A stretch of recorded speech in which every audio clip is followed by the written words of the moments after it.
ನನ್ನ ಹೆಸರು ಅನಿತಾ. ಮಧ್ಯಮ ವರ್ಗದ ಕುಟುಂಬ ಒಂದರಲ್ಲಿ ಜನಿಸಿದ ನನಗೆ ಜೀವನವನ್ನು ಚೆನ್ನಾಗಿ ಅನುಭವಿಸಬೇಕೆಂಬ ಬಯಕೆಯಿತ್ತು. ಮನೆಯಲ್ಲಿ ಸ್ವಲ್ಪ ಜಾಸ್ತಿ ಸ್ಟ್ರಿಕ್ಟ್ ಆಗಿದ್ದರಿಂದ ಶಾಲಾ ವಿದ್ಯಾಭ್ಯಾಸಗಳೆಲ್ಲ ಚೆನ್ನಾಗಿ ನಡೆದವು. ಅನಿತಾ, ನೀನು ಬರೀ ಓದುವುದರಲ್ಲಿ ಜಾಸ್ತಿ ಇಂಟರೆಸ್ಟ್ ತೋರಿಸಬೇಕೆಂಬ ಬುದ್ಧಿವಾದದ ಮಾತುಗಳು ಅವಾಗವಾಗ ಕೇಳಿಸುತ್ತಿದ್ದವು. ಶಾಲೆ ಮುಗಿಸಿ ಪಿಯುಸಿ ಮಾಡುವಾಗಲಾದರೂ ಚೆನ್ನಾಗಿ ಎಂಜಾಯ್ ಮಾಡಬೇಕು ಅಂದುಕೊಂಡೆ. ಮತ್ತೆ ಮನೆಯ ಹತ್ತಿರ ಇರೋ ಕಾಲೇಜು ಒಂದಕ್ಕೆ ಸೇರಿಸಿದರು. ನನ್ನ ಫ್ರೆಂಡ್ಸ್ ಎಲ್ಲ ದೂರದಿಂದ ಬರ್ತಿದ್ರು. ಬಸ್ ಅಲ್ಲಿ ಹೋಗುವಾಗ ಅವರಿಗೆ ಫ್ರೆಂಡ್ಸ್ ಜೊತೆ ಜಾಸ್ತಿ ಹೊತ್ತು ಟೈಮ್ ಪಾಸ್ ಆಗ್ತಿತ್ತು. ಚಿಕ್ಕ ಪುಟ್ಟ ಲವ್ ಸ್ಟೋರಿಗಳು ಅದು ಇದು ಕತೆ ಹೇಳ್ತಾ ಇದ್ದರು. ಅಂತಹ ಅವಕಾಶಗಳು ನನಗೆ ಮಿಸ್ ಆಗ್ತಿದ್ದೆಲ್ಲ ಅನ್ನಿಸ್ತಿತ್ತು. ಅಂತೂ ಪಿಯುಸಿ ಮುಗಿಸಿದೆ. ಮಾರ್ಕ್ಸ್ ಚೆನ್ನಾಗಿ ಬಂದಿಲ್ಲ, ಹಾಗಾಗಿ ಇಂಜಿನಿಯರಿಂಗ್ ಬಿಟ್ಟು ಡಿಪ್ಲೊಮಾ ಮಾಡೋ ಹಾಗಾಯ್ತು. ಆದರೆ ಖುಷಿಯ ಸಂಗತಿ ಅಂದರೆ ಕಾಲೇಜು ಮನೆಯಿಂದ ತುಂಬಾ ದೂರ ಇತ್ತು. ಇದರಿಂದ ಹಾಸ್ಟೆಲ್ ಅಲ್ಲಿ ಇರೋ ಭಾಗ್ಯ ಸಿಕ್ತು. ಮನೆಯಿಂದ ಸ್ವಲ್ಪ ದೂರ ಇದ್ದು ನಂಗೆ ಬೇಕಾದ ಹಾಗೆ ಇರಬಹುದು ಅಂತ ಖುಷಿ ಆಯಿತು. ಹಾಸ್ಟೆಲ್ ಅಲ್ಲಿ 3 ಜನರಿಗೆ ಒಂದು ರೂಮ್ ಕೊಡ್ತಿದ್ರು. ನಮ್ಮ ರೂಮ್ ಅಲ್ಲಿ ಒಂದು ಸೀಟ್ ಖಾಲಿ ಇತ್ತು. ಹಾಗಾಗಿ ನಾನು ಮತ್ತು ಶಿವಮೊಗ್ಗದ ಇನ್ನೊಂದು ಹುಡುಗಿ ಶಿಲ್ಪಾ ಮಾತ್ರ ಒಂದು ರೂಮಲ್ಲಿ ಇದ್ದೆವು. ಸ್ವಲ್ಪ ದಿನದಲ್ಲೇ ಇಬ್ಬರೂ ಕ್ಲೋಸ್ ಆದೆವು. ನನಗೆ ಎಲ್ಲವೂ ಹೊಸದು. ಶಿಲ್ಪಾಗೆ ತುಂಬಾ ಜನ ಫ್ರೆಂಡ್ಸ್ ಕಾಲ್ ಮಾಡ್ತಿದ್ರು. ಮೊದಲಿನಿಂದಲೂ ರಾತ್ರಿ ಬೇಗ ಮಲಗಿ ಅಭ್ಯಾಸ ಇದ್ದುದರಿಂದ ನಾನು ರಾತ್ರಿ 10 ಗಂಟೆಗೆಲ್ಲ ಮಲಗಿ ಬಿಡ್ತಿದ್ದೆ. ಶಿಲ್ಪಾ ರಾತ್ರಿ ಫ್ರೆಂಡ್ಸ್ ಹತ್ರ ಮಾತಾಡಿ ಲೇಟ್ ಆಗಿ ಮಲಗ್ತಿದ್ಲು. ಕಾಲೇಜು ಲೈಫ್ ತುಂಬಾ ಮಜವಾಗಿತ್ತು. ಅವರಿವರ ಲವ್ ಸ್ಟೋರಿ ಕೇಳುತ್ತಾ ಲೈನ್ ಹೊಡೆಯುವ ಹುಡುಗರ ಗ್ಯಾಂಗ್ ನೋಡುವಾಗಲೆಲ್ಲ ಮನಸ್ಸಿನಲ್ಲಿ ಒಳಗೊಳಗೆ ಸಂತೋಷ ಆಗ್ತಿತ್ತು. ಪಿಯುಸಿ ಟೈಮ್ಗಿಂತ ಇದು ತುಂಬಾ ಬೇರೆಯಾಗಿತ್ತು. ಕಾಲೇಜು ಗೋಡೆಯ ಹಿಂದೆ ಕಾಲೇಜಿನ ಹುಡುಗ ಹುಡುಗಿ ಒಂದಿನ ಲಿಪ್ ಕಿಸ್ ಮಾಡೋದನ್ನು ನೋಡಿ ತುಂಬಾ ಶಾಕ್ ಆಗಿತ್ತು. ಆ ದಿನ ನಿದ್ದೆ ಸರಿಯಾಗಿ ಬರಲಿಲ್ಲ. ನನಗೂ ಇಂಥದ್ದೆಲ್ಲ ನೋಡ್ಬೇಕು ಅನ್ನಿಸ್ತಿತ್ತು, ಆದರೆ ಪೂರ್ತಿ ಧೈರ್ಯ ಇರಲಿಲ್ಲ. ನನ್ನ ಫ್ರೆಂಡ್ ಶಿಲ್ಪಾಗೆ ಇದರ ಬಗ್ಗೆ ಹೇಳಿದಾಗ ನಕ್ಕಳು. ಯಾವ ಕಾಲದಲ್ಲಿದೆಯೇ ನೀನು? ಇದೆಲ್ಲ ಕಾಮನ್ ಇಲ್ಲಿ. ಇರು, ಇನ್ನು ನೀನು ಏನೇನೋ ನೋಡೋದು ಇದೆ. ಎಲ್ಲ ತೋರಿಸ್ತೇನೆ ನಿನಗೆ, ನಾನು ಬೇಕಾದ್ರೆ ಟ್ಯೂಷನ್ ಕೊಡ್ತೇನೆ ಅಂತ ನಕ್ಕಳು. ಸರಿ ಅಂತ ಸುಮ್ಮನಾದೆ. ಹೀಗೆ ದಿನಗಳು ಕಳೆಯುತ್ತಿದ್ದವು. ನಮ್ಮದು ಸಿವಿಲ್ ಡಿಪಾರ್ಟ್ಮೆಂಟ್ ಆಗಿದ್ದರಿಂದ ಕಾಲೇಜ್ ಅಲ್ಲಿ ಅವಾಗವಾಗ ಸರ್ವೆ ಮಾಡೋಕೆ ಹೊರಗಡೆ ಕರೆದುಕೊಂಡು ಹೋಗ್ತಿದ್ರು. 3 ಅಥವಾ 4 ಜನರ ಒಂದೊಂದು ಬ್ಯಾಚ್ ಅಲ್ಲಿ ಇರ್ತಿದ್ರು. ಸರ್ವೆ ಮಾಡೋಕೆ ಎಲ್ಲರಿಗೂ ಖುಷಿ, ಯಾಕಂದ್ರೆ ಆ ಟೈಮ್ ಅಲ್ಲಿ ಲೆಕ್ಚರರ್ ನಮ್ಮ ಜೊತೆ ಇರ್ತಿರ್ಲಿಲ್ಲ. ಈ ಅವಕಾಶವನ್ನ ಕೆಲವು ಹುಡುಗ ಹುಡುಗಿಯರು ಚೆನ್ನಾಗಿ ಉಪಯೋಗಿಸಿಕೊಳ್ಳುತ್ತಿದ್ದರು. ನಮ್ಮ ಬ್ಯಾಚ್ ಅಲ್ಲಿ 2 ಹುಡುಗಿಯರು ಮತ್ತು ಒಬ್ಬ ಹುಡುಗ ಇದ್ದೆವು.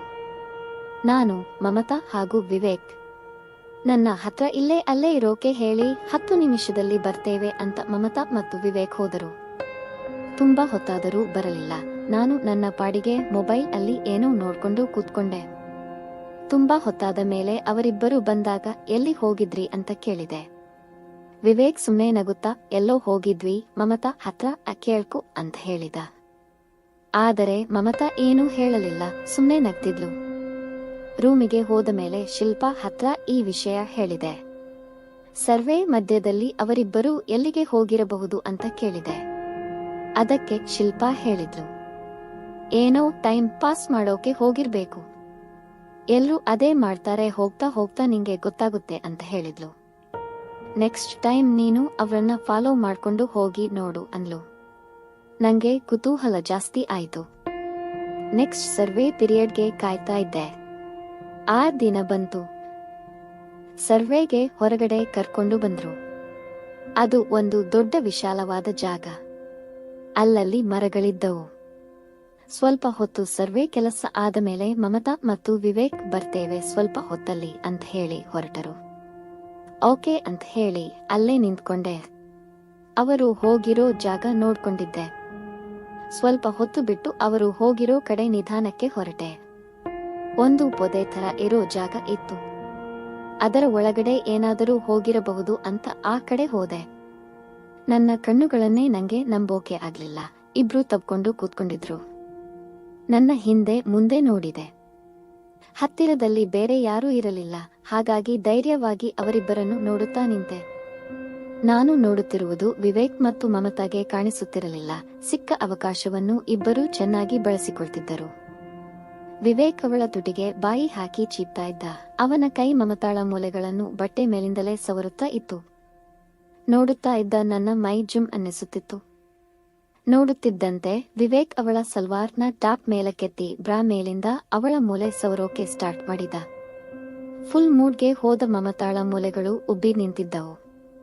ಬ್ರಾ ಮೇಲಕ್ಕೆತ್ತಿ ನಿಪ್ಪಲ್ ಚೀಪೋಕೆ ಸ್ಟಾರ್ಟ್ ಮಾಡಿದ. ಅವಳನ್ನ ತನ್ನ ತೊಡೆಯ ಮೇಲೆ ಕುಳ್ಳಿರಿಸಿಕೊಂಡು 2 ಕೈಗಳಿಂದ ಮೊಲೆಗಳನ್ನ ಮರ್ದಿಸುವುದನ್ನ ನೋಡುತ್ತಾ ಇದ್ದ ನನಗೆ ಕೆಳಗಡೆ ಒದ್ದೆ ಆಯಿತು. ಆಮೇಲೆ ಮಮತಾ ಸಾಕು ಅಂತ ಹೇಳಿ ಎದ್ದು ನಿಂತಳು. ತನ್ನ ಬಟ್ಟೆಯನ್ನ ಸರಿಪಡಿಸಿಕೊಂಡಳು. ಆದರೆ ಆಗಲೇ ಕೆರಳಿದ್ದ ವಿವೇಕ್ ಅವಳನ್ನ ಮತ್ತೆ ತನ್ನ ಹತ್ತಿರ ಎಳೆದುಕೊಂಡ. ಆಗಲೇ ಎದ್ದು ನಿಂತಿರುವ ಅವನ ತುಣ್ಣೆಯನ್ನು ಮಮತಾಳಿಗೆ ತೋರಿಸಿದ. ಅವಳ ಕೈಯನ್ನು ಎಳೆದುಕೊಂಡು ಅದನ್ನು ಮುಟ್ಟಲು ಹೇಳುತ್ತಿದ್ದ. ಫಸ್ಟ್ ಟೈಮ್ ದೊಡ್ಡ ಹುಡುಗನ ಸಾಮಾನು ನೋಡಿ ನಂಗೆ ಒಂಥರ ಆಯಿತು. ಆದರೂ ನೋಡಬೇಕೆನ್ನುವ ಕುತೂಹಲದಿಂದ ನೋಡುತ್ತಾ ನಿಂತೆ. ಮಮತಾ ಅವನ ತುಣ್ಣೆಯನ್ನು ಹಿಡಿದು ಕೈಯಿಂದ ಸವರುತ್ತಿದ್ದಳು.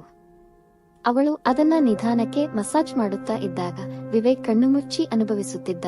ಒಂದು ವೇಳೆ ಅವರು ರೂಮ್ ಅಲ್ಲಿ ಇದ್ದಿದ್ದರೆ ಸಂಪೂರ್ಣವಾಗಿ ಸೆಕ್ಸ್ ಮಾಡ್ತಿದ್ದರು ಅನ್ಸುತ್ತೆ. ಅದನ್ನು ನೋಡ್ಬಹುದಿತ್ತಲ್ಲ ಅಂತ ಆಸೆ ಆಗ್ತಿತ್ತು ನಂಗೆ. ಅವರು ಇನ್ನಷ್ಟು ಜಾಸ್ತಿ ಏನಾದ್ರೂ ಮಾಡ್ಲಿ, ನಾನು ನೋಡಿ ಮಜಾ ಮಾಡ್ತೇನೆ ಅನ್ನಿಸ್ತಿತ್ತು.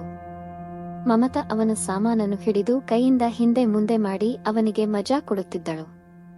ಆ ತರ ದೃಶ್ಯವನ್ನ ನೇರವಾಗಿ ನೋಡೋಕೆ ಭಯ, ಆದರೂ ಮನಸ್ಸಿಗೆ ತುಂಬಾ ಖುಷಿ ಆಗ್ತಿತ್ತು. ಹಾಗೆ ಮಾಡ್ತಾ ಇರುವಾಗ ವಿವೇಕ್ ಇನ್ನು ಜೋರಾಗಿ ಮಾಡು ಪ್ಲೀಸ್ ಪ್ಲೀಸ್ ಅಂತ ಹೇಳ್ತಾ ಇದ್ದ. ಆಮೇಲೆ ಅವಳ ಕೈಯಿಂದ ತಪ್ಪಿಸಿಕೊಂಡು ತನ್ನ ಕೈಯಿಂದ ಅವನ ತುಣ್ಣೆಯನ್ನು ಜೋರಾಗಿ ಜಟಕ ಹೊಡೆದುಕೊಂಡ. ಹಾಗೆ ಮಾಡ್ತಾ ಇರುವಾಗ ಅವನ ತುಣ್ಣೆಯಿಂದ ರಸ ಚಿಮ್ಮಿತು. ಮಮತಾ ಅದನ್ನು ನೋಡಿದಳು.